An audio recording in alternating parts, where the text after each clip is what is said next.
एक बड़ी खबर बता दें, प्रधानमंत्री मोदी का कांग्रेस पर बड़ा हमला सामने आया है। खड़गे के रावण वाले बयान पर मोदी ने कहा है, राम के अस्तित्व पर कांग्रेस को यकीन नहीं है।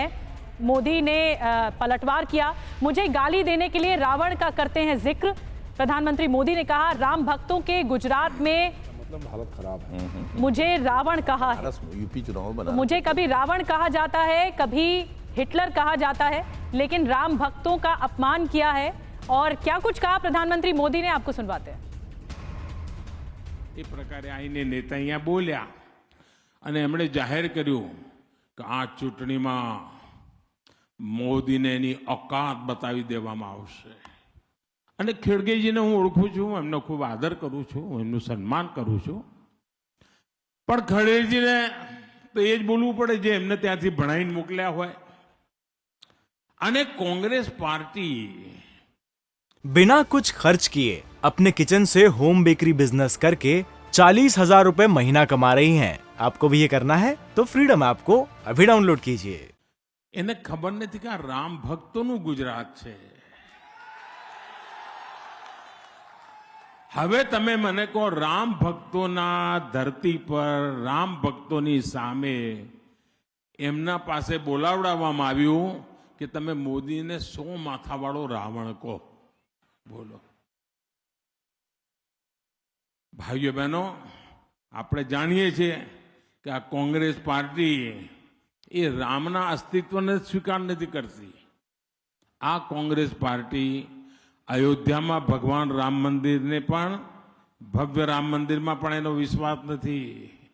એવી કોંગ્રેસ પાર્ટી મને ગાળો બોલવા માટે રામાયણમાંથી રાવણને લઈ આવી। બોલો। तो देखिए, कल रोड शो के दौरान जो रैलियां भी की, उस दौरान ये कांग्रेस पर हमला। इन सब के बीच एक बड़ी खबर, प्रधानमंत्री के रोड शो पर बीजेपी का बड़ा दावा। ये दावा क्या है, ये आप जान लीजिए। मोदी के रोड शो में करीब 10 लाख लोग शामिल, ये बीजेपी की तरफ से दावा है। और जाहिर सी बात है कि ये दावा, ये तस्वीर, ये जो भीड़ है, ये विरोधियों के लिए चिंता बढ़ाने वाली है। दावा क्या किया गया, एक बार आप सुन लीजिए। आमोद राय इस वक्त हमारे साथ है, उनका पहले रुक करेंगे, फिर बाद में आपको सुनाएंगे। आमोद, ये जो तस्वीरें हैं और अब ये दावा कि 10 लाख लोग शामिल हुए थे, देखने के लिए उमड़े हुए थे, ये अपने आप में जो विरोधी है, चाहे कांग्रेस हो या आम आदमी पार्टी, उनकी चिंता बढ़ाने के लिए काफी है।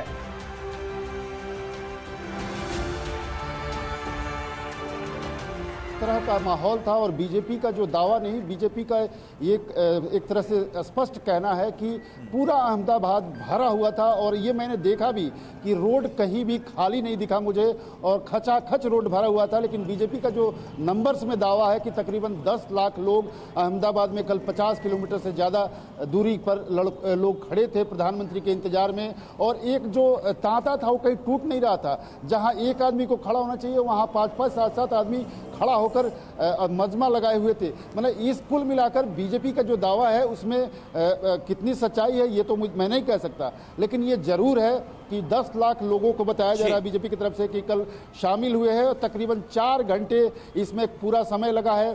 13 विधानसभा अहमदाबाद का और 1 गांधीनगर का, गांधीनगर साउथ की सीट को भी टच किया प्रधानमंत्री ने। तो कुल 14 विधानसभा क्षेत्रों को कल प्रधानमंत्री ने टच किया। ठीक है आमोद, बिल्कुल ये बड़ा दावा और जाहिर सी बात है इसको लेकर अब जो विपक्ष है उसकी तरफ से क्या रिएक्शन होता है। लेकिन मनोज जी, मैं आपसे सवाल करना चाहूंगा, इससे पहले भी जो हम खबर दिखा रहे थे, जो प्रधानमंत्री की तरफ से निशाना साधा गया, चाहे मल्लिकार्जुन खड़गे का रावण वाला शब्द इस्तेमाल करना हो या फिर से पहले के इलेक्शंस में अपशब्द कहना हो, खासतौर पर प्रधानमंत्री मोदी को लेकर, वो भी जानते हैं कि जब जब ऐसा उन्होंने किया है तब उन्हें इससे हार ही मिली है, इसका बुरा परिणाम उनके लिए हुआ है। तो पुरानी चीजों से सबक नहीं लेते, होता क्या है?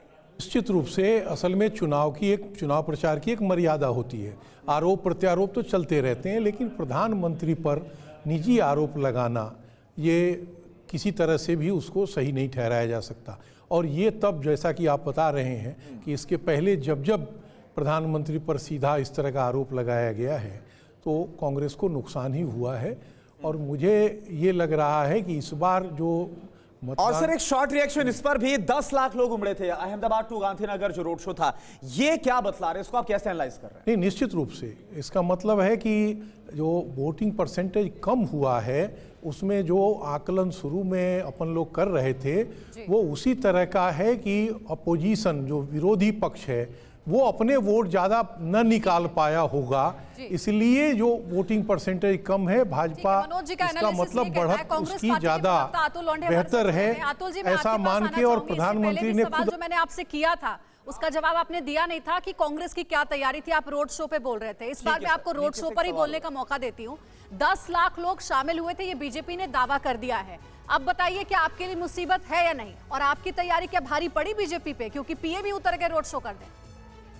ऐसा है कि राहुल गांधी जी गए थे, उन्होंने 3 रैली की, 5 सितंबर को एक रैली की थी, लातूर में एक रैली की थी, वो किसी ने बताया नहीं।